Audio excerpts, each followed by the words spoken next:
o Brusque, chega no cruzamento, Tomás de cabeça, é gol!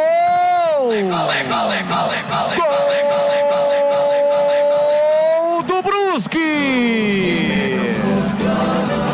Tomás tem a 18 estampado na camisa. Uma jogada rápida, o Alex Rua se mandou em velocidade lá pelo setor canhoto, nas costas do Maguinho, leva para o fundo e cruza na medida para o Tomás. E se a bola passa pelo jogador que fez o gol, ele tinha uma outra opção, o time do Brusque, de cabeça, me parece que a bola desvia e mata o Diogo Silva. Amplia o time catarinense.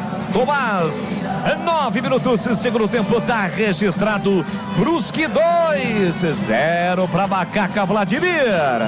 A Ponte ainda estava se reorganizando, né? Após a expulsão do Dudu, a alteração com a entrada do Everton Brito e permitiu o cruzamento feito pelo Alex Juan pela esquerda, na cabeça exatamente do Tomás. Acabou de entrar e mandou para as redes. Primeiro jogo nesta Série C onde a Ponte toma mais de um gol. Amplia o Brusque 2-0.